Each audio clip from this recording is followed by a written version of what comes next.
Alright, now we've got an equation that's got 4 fractions and we need to be able to solve for x. What I'm going to choose to do first is find the least common denominator. I'll then multiply both sides by the least common denominator and then reduce.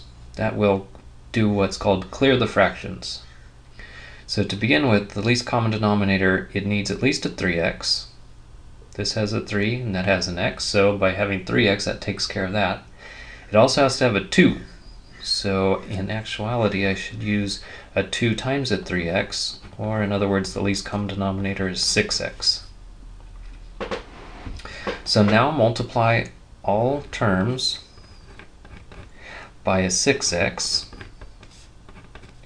I'll have a 6x multiplied by the half, and on the other side of the equation 6x is multiplied with 4 over x, and 6x is multiplied with 4/3.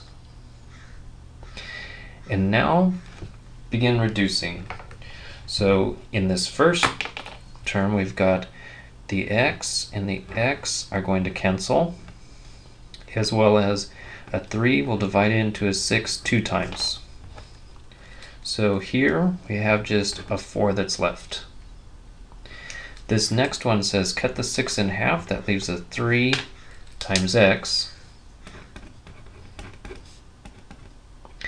And on the other side we've got these x's canceling, leaving just a 6 times 4. And over here a 3 divides into a 6 2 times. So we've got a 2x times 4 is 8x.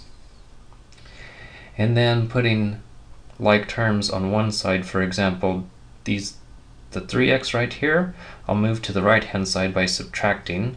So if I subtract 3x from 8x, I've got 5x.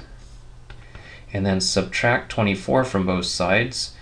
So subtract 24 from here is going to be a negative 20. And just one more step, divide by 5. X is equal to a negative 4.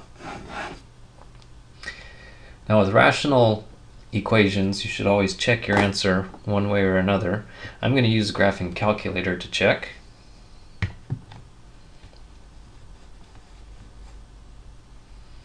So I go and graph this as one function, so y equals, the left-hand side has 2 divided by, and for a 3x I need to use parentheses,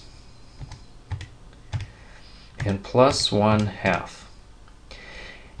And for y number 2, that's going to be the other side, which said 4 divided by x plus 4 divided by 3. Now take a look at the graph. Zoom standard should be good. And we see it looked like there was one place right in here where the two of them intersect.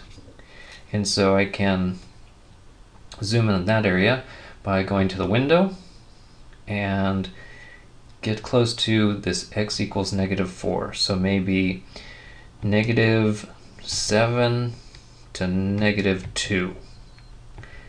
And then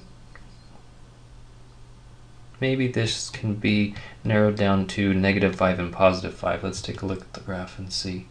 There goes the first function, and in comes the second function, and it looks like they're intersecting right there. So I can trace and check. Right there is where they're intersecting. Is that negative 4? Yes, looks to be right.